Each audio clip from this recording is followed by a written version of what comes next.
You've always been invisible, Abigail. You're nothing without me. James's words cut through the air as his hand connected with my face, the sound of the slap echoing in our expensive Boston townhouse. I stumbled backward, tasting blood in my mouth, the diamond engagement ring on my finger feeling like a shackle.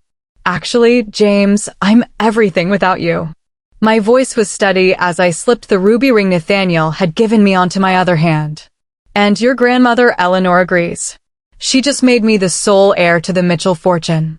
His face contorted with rage and disbelief. What did you say?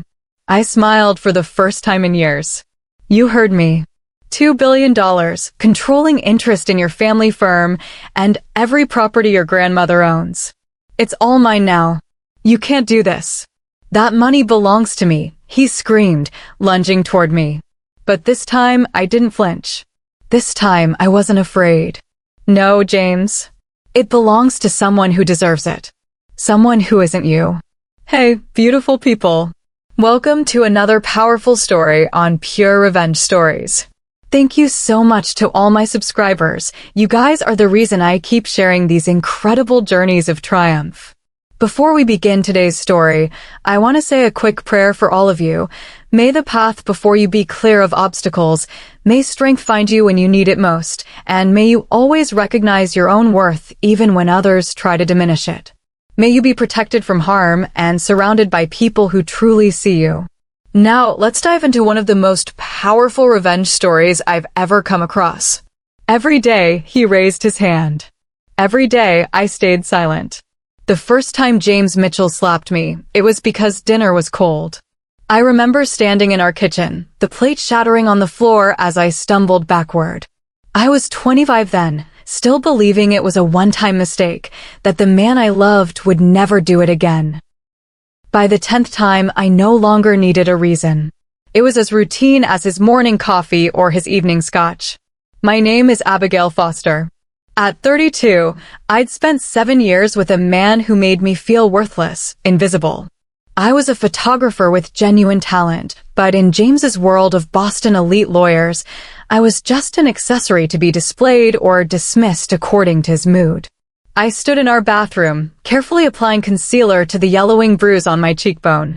Practice had made me an expert. The woman in the mirror looked poised, collected, nothing like the trembling creature who'd crawled into bed last night after another of James's corrections. Abigail.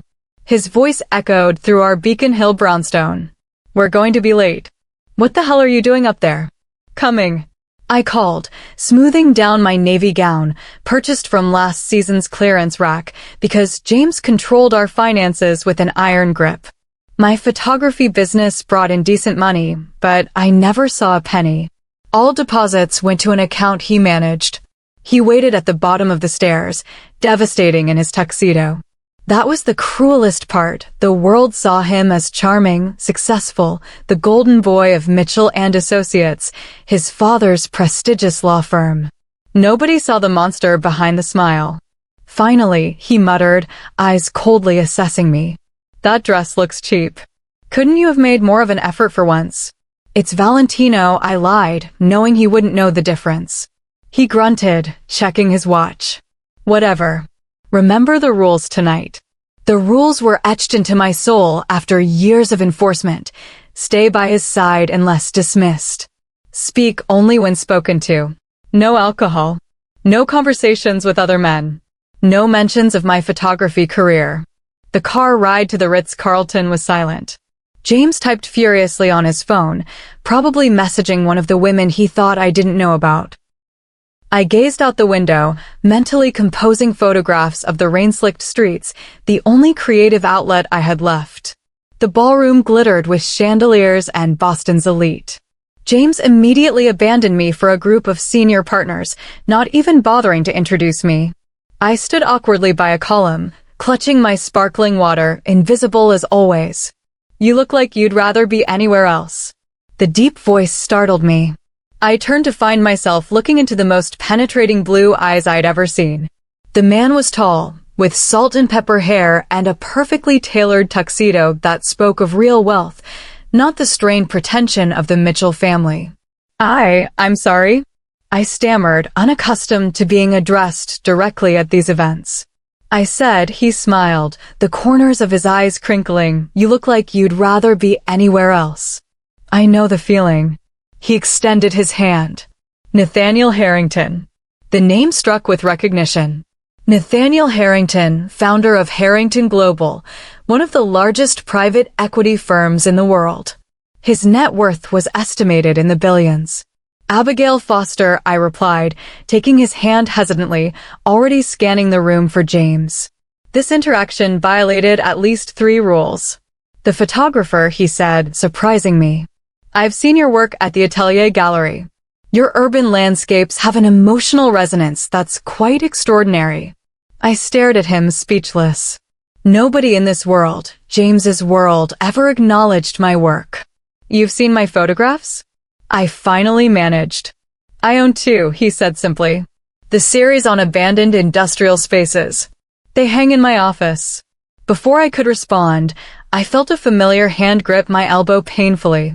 James had materialized beside me, his smile not reaching his eyes. James Mitchell, he introduced himself, extending his free hand while his fingers dug deeper into my arm. I see you've met my fiancé. Nathaniel's eyes flickered to where James was gripping me, then back to my face. Something in his expression shifted, a subtle hardening. Mr. Harrington is a collector of my work, I said quickly, hoping to defuse James's building anger. Is that so? James's laugh was brittle. Abigail's little hobby. How charitable of you to take an interest. Nathaniel's expression remained impassive, but something dangerous flickered behind his eyes. Not charity, Mr. Mitchell. Investment. Your fiancé's work is already appreciating considerably in value. She has extraordinary talent. James's grip tightened further. I would have another bruise tomorrow. If you'll excuse us, James said tightly, we need to greet my parents. As James dragged me away, Nathaniel called after us, Ms. Foster, I'd be interested in commissioning you for a series at my new building. Please, take my card. He held out a heavy cream business card. Before James could object, I took it, slipping it into my clutch. What was that? James hissed as we crossed the ballroom. You know the rules. He approached me, I whispered. I was just being polite. Polite? James sneered. You were flirting with him in front of everyone. Do you have any idea how that makes me look? I wasn't flirting. The rest of my protest was cut short as we reached a quiet corridor outside the ballroom. James shoved me against the wall, his face inches from mine. You embarrass me, he snarled. Do you think I don't see what you're doing? Trying to catch the attention of a rich man? You pathetic gold digger. James, please, I pleaded. People will see. Let them, he spat. Then they'll all know what a whore you are. His hand raised, and I flinched, anticipating the blow. But it never came.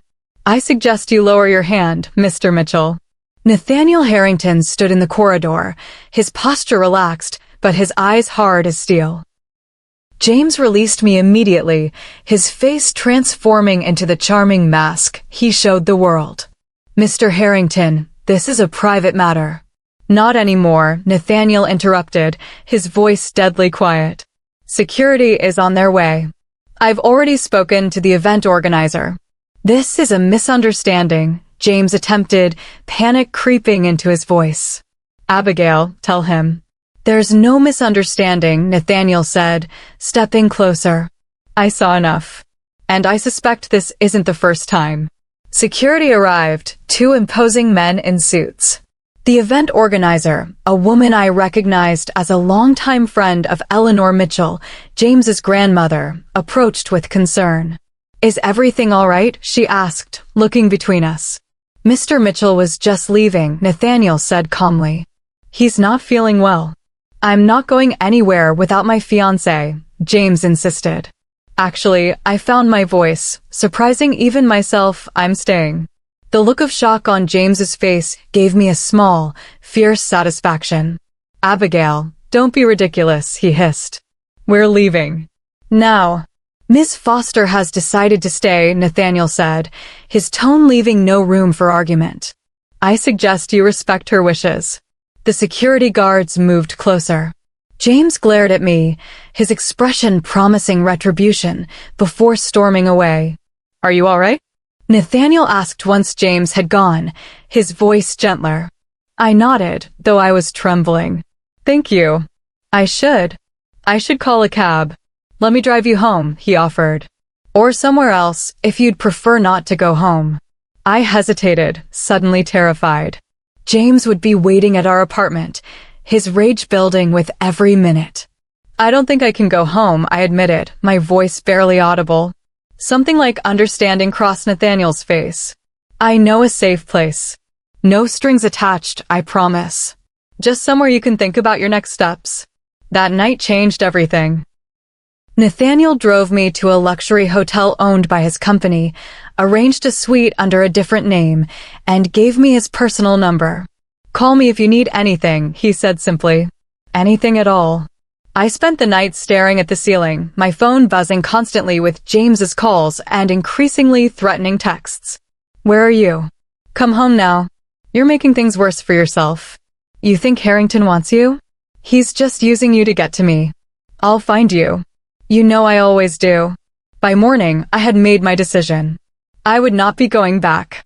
The next day, Nathaniel helped me collect my essential belongings from the apartment while James was at work. My photography equipment, some clothes, my portfolio. Everything else I left behind. "What now?" I asked, sitting in Nathaniel's car outside the brownstone for the last time. "Now you rebuild," he said. "Starting with that commission I mentioned. My new headquarters needs art that speaks to its vision. I think your work would be perfect. Why are you helping me?" I finally asked the question that had been haunting me. His expression grew distant. "My sister was in a relationship like yours.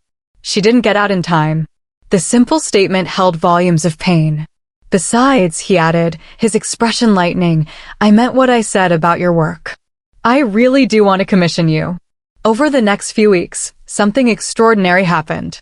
Away from James's constant criticism, my confidence slowly returned. The commission from Harrington Global led to other opportunities.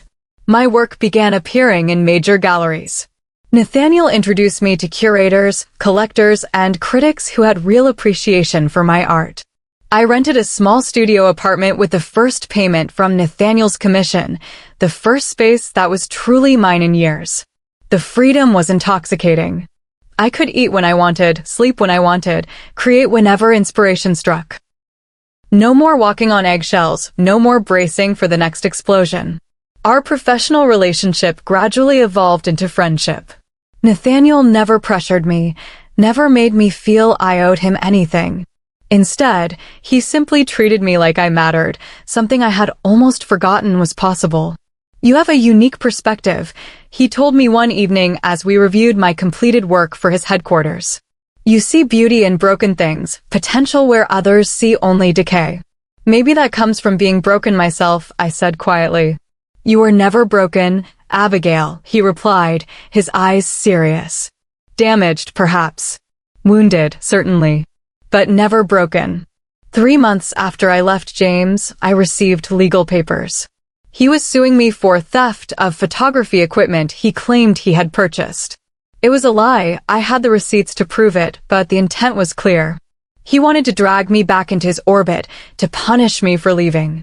"Let me help," Nathaniel offered when I showed him the papers, hands shaking. "My legal team can handle this." "I can't keep accepting your help," I protested. "I need to stand on my own." "Then consider it an advance on your next commission," he countered. "This isn't charity, Abigail.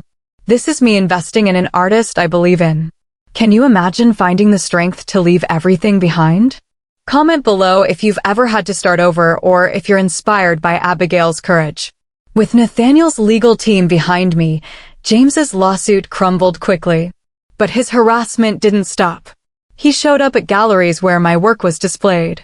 He spread rumors in Boston's elite circles that I had stolen from him, that I was unstable, that I was sleeping with wealthy patrons for opportunities. "He's getting desperate," Nathaniel observed when another gallery owner called to warn me that James had been there, demanding they pull my photographs. People who need to control others fall apart when that control slips away.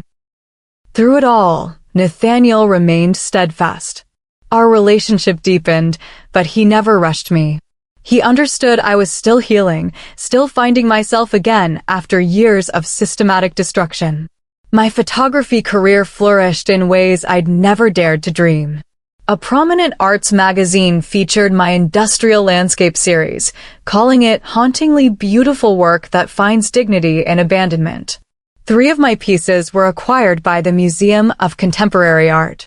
I was invited to speak at a photography symposium at Harvard. Each success felt like another brick removed from the prison James had built around me. Each achievement proved he had been wrong about me, about everything. 6 months after I left James, Nathaniel asked me to dinner. Not at his office or studio as usual, but at a small, intimate restaurant overlooking the harbor. "You're very quiet tonight," I observed as we finished our meal, the lights of boats twinkling across the water beyond our window. "I have something to ask you," he said, setting down his wine glass. "You can say no, and nothing will change between us." My heart raced. "What is it?" "Mitchell & Associates is handling a case against one of my subsidiaries," he explained. "James is the lead attorney." I tensed at the name. And the annual benefit for the Boston Art Council is next week. James will be there with his family. I'm being honored for my contributions. Nathaniel took a deep breath. "I'd like you to be my date." Officially.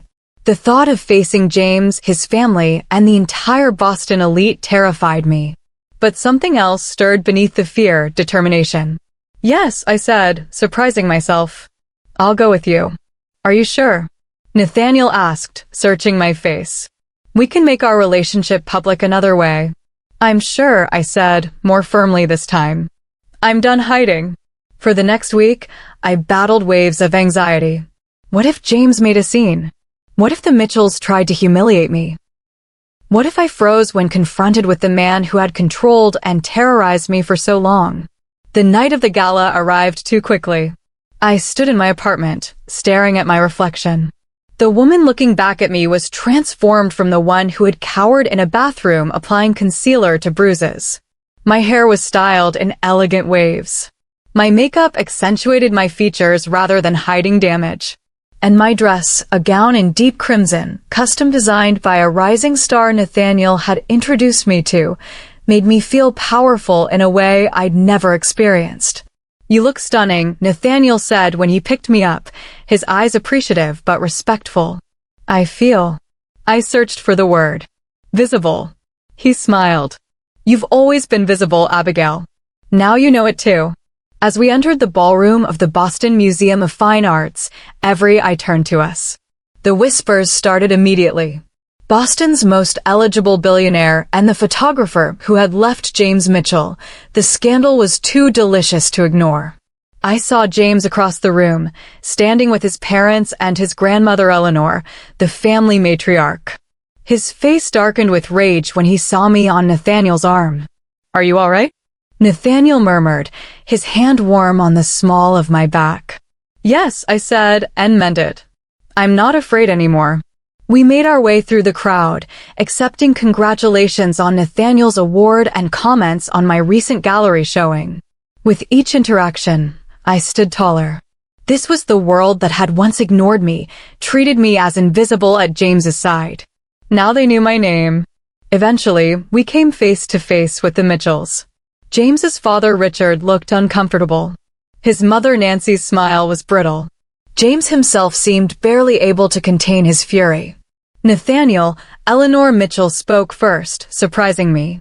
The matriarch of the Mitchell family had always been kind to me, though she rarely interfered with her grandson's behavior. "Congratulations on your award. And Abigail, dear, how wonderful to see you. Your exhibition at the atelier was magnificent." "You saw my exhibition?" I asked, genuinely surprised. "Of course," Eleanor said warmly. "I've always admired your eye. In fact, I purchased the centerpiece for my office." James's face contorted with disbelief. "Grandmother, you can't be serious." "After what she did." "What did she do, James?" Eleanor interrupted, her voice suddenly steel beneath velvet. "Leave an abusive relationship? Find success on her own terms. The tension was palpable. Nancy Mitchell attempted to smooth things over. Perhaps this isn't the place. I think it's exactly the place, Eleanor countered. I've watched how you've treated Abigail for years, James. All of you. Like she was nothing. And now look at her. Thriving without you. James stepped forward, his control slipping. You have no idea what she's really like. She's using Harrington just like she tried to use me. That's enough, Nathaniel said quietly, but with unmistakable authority. Stay out of this, James snapped. You don't know her like I do. She's nothing but a gold digging. I said, that's enough. Nathaniel's voice cut through the growing scene. Miss Foster is an accomplished artist whose work now hangs in major collections around the country. Her success has nothing to do with either of us. James laughed bitterly. Success? She'd be nothing without you bankrolling her. Just like she'd have been nothing without me. Is that what you think? I finally spoke, my voice steady despite my racing heart. That I owed everything to you? You belittled my work, controlled my life, and raised your hand to me for 7 years.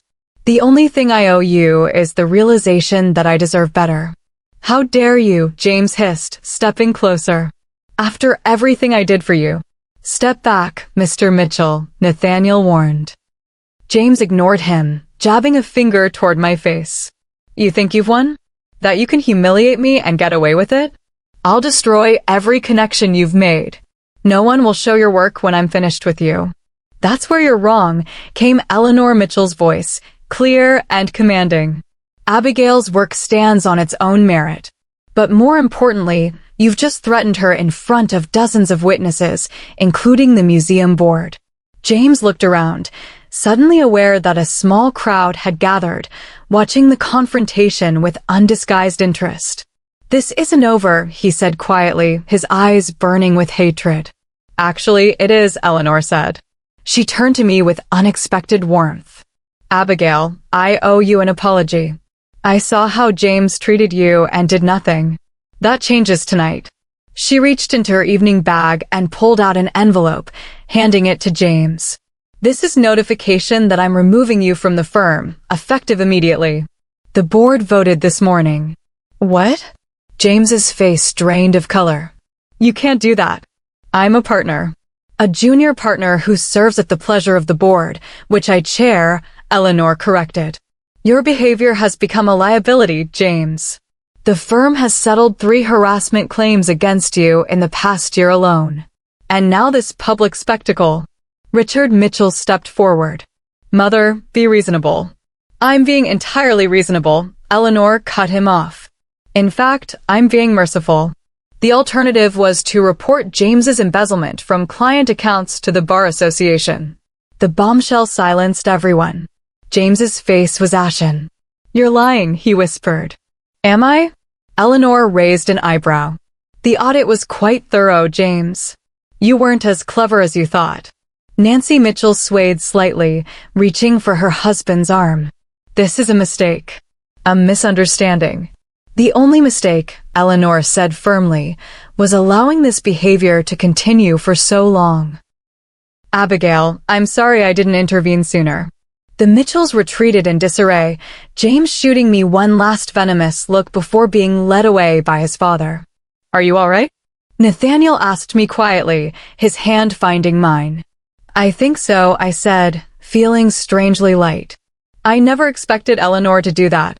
Justice has a way of finding its path, Eleanor said, overhearing us. Sometimes it just needs a little help. The rest of the evening passed in a blur. Nathaniel accepted his award with a speech about the transformative power of art that brought tears to my eyes. We danced under the museum's glass ceiling, stars visible above us. As we swayed to the music, Nathaniel held me close. I have something for you, he said softly. From his pocket, he produced a small velvet box. My heart stuttered. This isn't what you think, he said quickly, noting my expression. It's too soon for that, I know. But I wanted to give you something to mark tonight. Inside the box was a ring, not a diamond engagement ring, but a stunning piece of art in itself. A platinum band inset with tiny cameras and aperture designs, topped with a deep red ruby. It's beautiful, I whispered. It's a promise, Nathaniel said. Not of marriage, not yet. But a promise that you will never be invisible again. That your voice matters. Your art matters. You matter. He slipped it onto my right hand, where it caught the light spectacularly. Thank you, I said, words inadequate for the emotions swelling in my chest. Don't thank me, he said softly. You did this. You found your strength. You rebuilt your life. I just had the privilege of watching. Across the room, I caught James staring at us, at the ring glittering on my hand. His expression was a storm of rage and loss. But for the first time since I'd known him, his anger held no power over me. The next morning, the story broke in the Boston Globe. Mitchell heir removed from family firm amid scandal. The article detailed James's removal, hinting at financial improprieties and personal misconduct. A sidebar mentioned my relationship with Nathaniel Harrington, describing me as an acclaimed photographer whose work is currently featured at the Museum of Contemporary Art. My phone rang as I was reading the article in bed. Eleanor Mitchell's name appeared on the screen. Abigail, her voice was warm when I answered. I hope I'm not calling too early. Not at all, I assured her. Eleanor, I don't know how to thank you for last night. You don't need to thank me. If anything, I should be apologizing for not stepping in sooner. She paused. Actually, that's why I'm calling. I'd like to meet with you if you're willing. Of course, I said without hesitation. When? This afternoon, if you're free. At my home. There's something important I need to discuss with you. I agreed, curious about what Eleanor could possibly want to talk about. After we hung up, I sat staring at the ruby ring on my finger, tracing its intricate design. Last night had been a turning point, I could feel it. The confrontation with James, Eleanor's unexpected intervention, Nathaniel's gift with its profound symbolism. Something fundamental had shifted, not just in my circumstances, but in myself. For years, I'd lived as though I were made of glass, fragile, transparent, easily shattered. Now I felt solid, opaque, substantial. The woman who had trembled at James's voice was gone, replaced by someone stronger, someone who knew her own worth. I arrived at Eleanor's Beacon Hill home that afternoon, still thinking about our encounter the previous night. Her driver greeted me at the curb and escorted me into the grand mansion, a historic brownstone that had been in the Mitchell family for generations. When I arrived, I was surprised to find Eleanor alone, no staff in sight. I wanted privacy for this conversation, she explained, leading me to her study. At 82, she moved with remarkable grace and purpose. Please sit. I settled into a leather chair across from her desk, noticing a familiar photograph on the wall, one of mine from the exhibition she had mentioned. It really does look perfect there, I said, nodding toward the image. It speaks to me, Eleanor said simply. She studied me for a moment. Abigail, I need to tell you something important. I'm dying. The blunt statement took my breath away. What? Pancreatic cancer, stage 4. 3 months, perhaps less. She delivered this news with remarkable composure. I've known for some time, and I've been putting my affairs in order. Eleanor, I'm so sorry, I said, tears threatening. She waved away my sympathy. I've lived a full life. What concerns me now is legacy. Specifically, what happens to everything I've built when I'm gone? I don't understand, I said. Why are you telling me this? Because I'm changing my will, she said directly. Originally, everything was to go to Richard, with provisions for the grandchildren. But after what I've witnessed, after seeing what kind of people they've become, I can no longer in good conscience leave them in control of my estate. She slid a document across the desk to me. This is my new will, signed yesterday. I'm leaving everything to you, Abigail. I stared at her, certain I had misheard. To me? But I'm not family. You're more family than they are, she said firmly. You have integrity, talent, vision, everything they lack. My estate includes controlling interest in Mitchell and Associates, properties throughout Boston, and liquid assets of approximately $2 billion. The room seemed to spin around me. Eleanor, I can't accept this.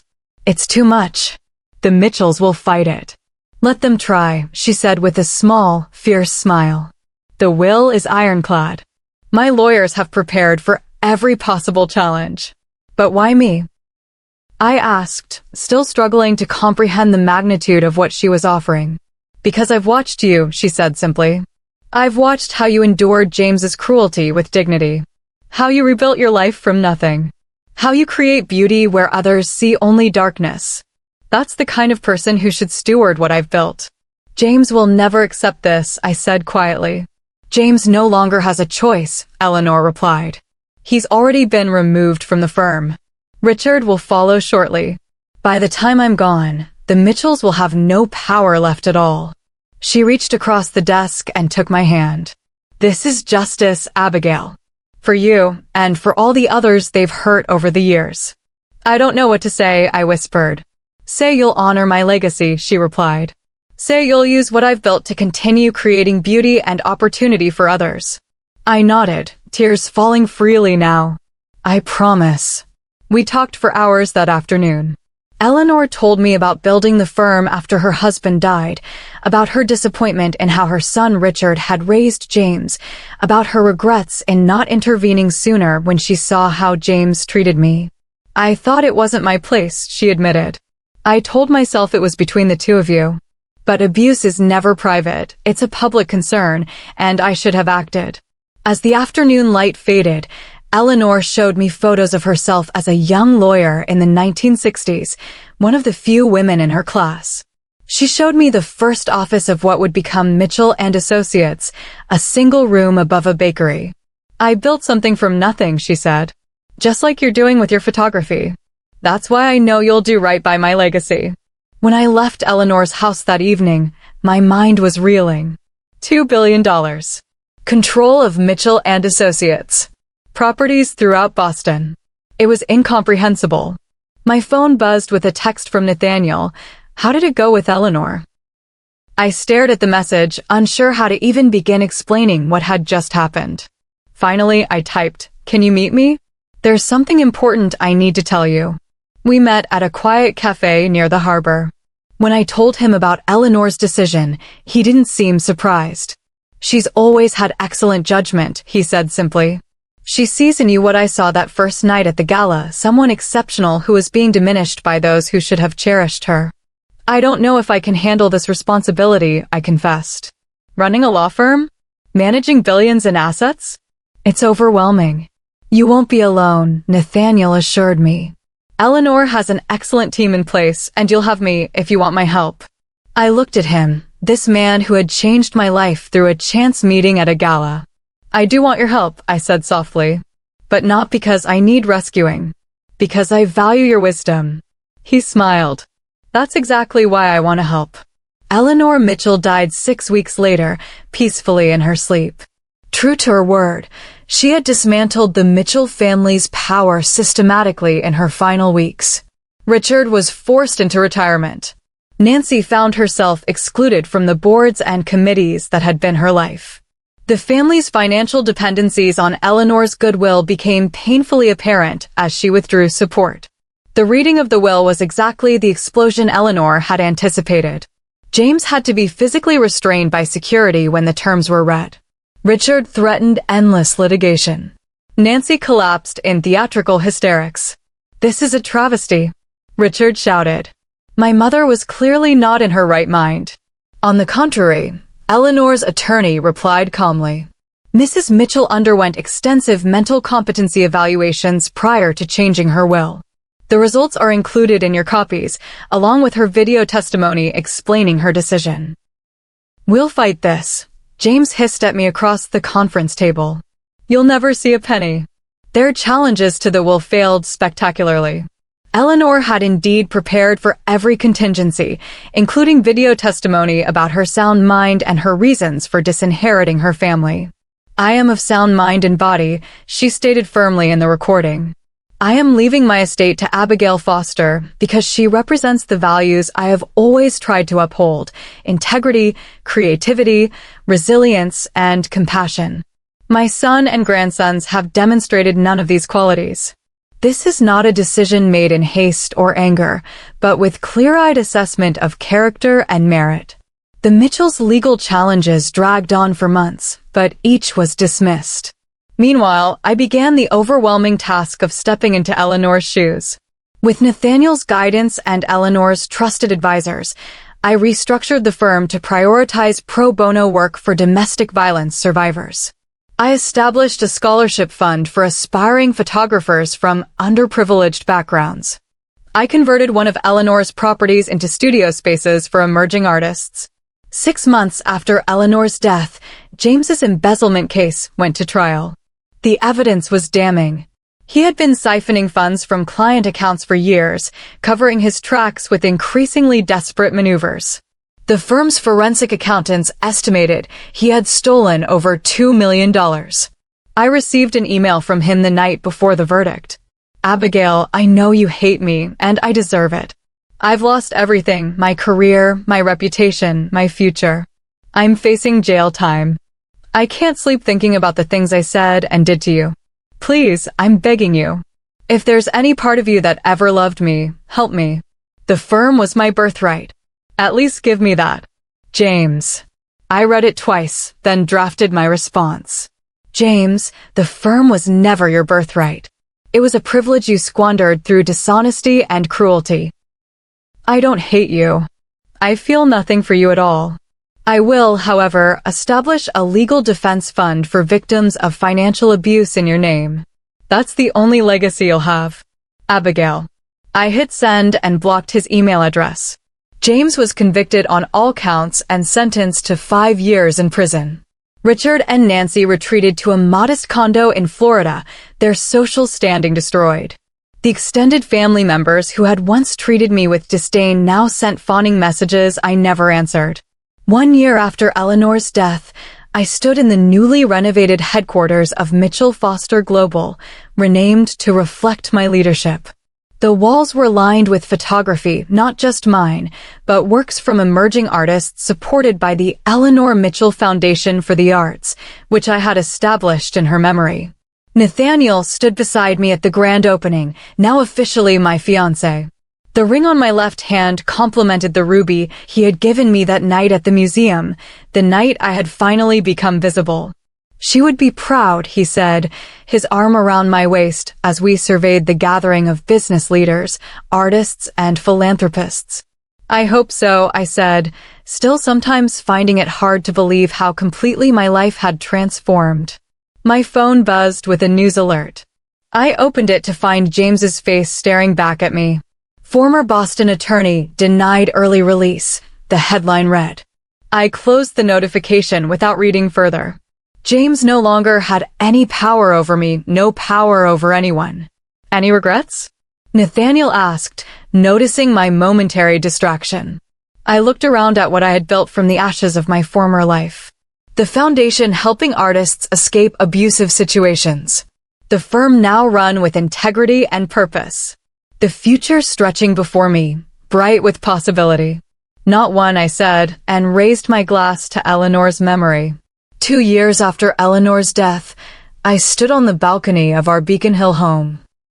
Not the brownstone I'd shared with James, but a beautiful historic property that had once belonged to Eleanor. Nathaniel and I had restored it together, filling it with art and light.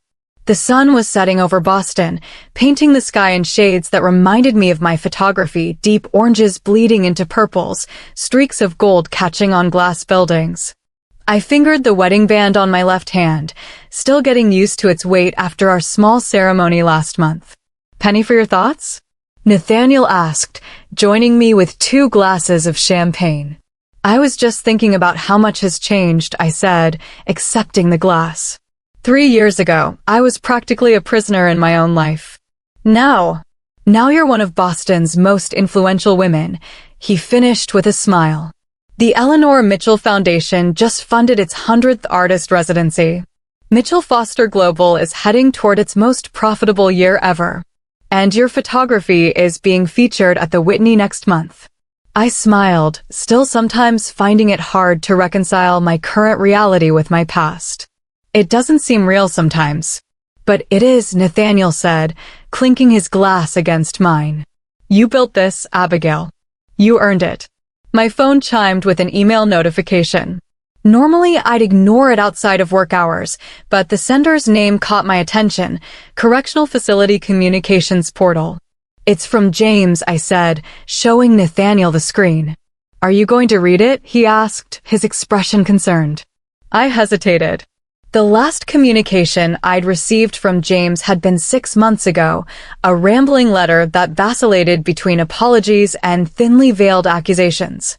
I'd sent it straight to my attorneys without reading beyond the first paragraph. "I think I will," I decided. "He can't hurt me anymore." The message was brief. "Abigail, I heard about your foundation's work with domestic violence survivors. The facility has a rehabilitation program for offenders like me. Your foundation funds it." Ironic. I'm working with a therapist, learning about control, power, entitlement. Things I never thought I needed to learn. I'm not asking for forgiveness. I don't deserve it. But I wanted you to know that your work is reaching even here. Even me. James. I showed the message to Nathaniel, who read it thoughtfully. "What are you thinking?" he asked after a moment. "I'm thinking that revenge isn't what I thought it was," I said slowly. "When I was with James, fantasizing about escaping, I imagined revenge as him suffering while I thrived. But that's not it at all." I turned to look over the city, my city now, in many ways. The greatest revenge wasn't watching the Mitchells lose everything. It wasn't even gaining everything Eleanor gave me. It was becoming the person James always tried to prevent me from being. Strong. Independent. Visible. Nathaniel nodded, understanding as he always did. Eleanor knew that. "It's why she chose you." The foundation I'd established in Eleanor's memory had grown beyond anything I could have imagined. Beyond funding artist residencies, we'd opened 3 domestic violence shelters across Massachusetts, each with studio spaces and art therapy programs. The Mitchell name used to represent power and privilege, I mused. Now it stands for something else entirely. The irony wasn't lost on me. James had spent years diminishing me, trying to keep me small and dependent. Now his family name was attached to my work, my vision, my values. That was the true revenge, not destruction, but transformation.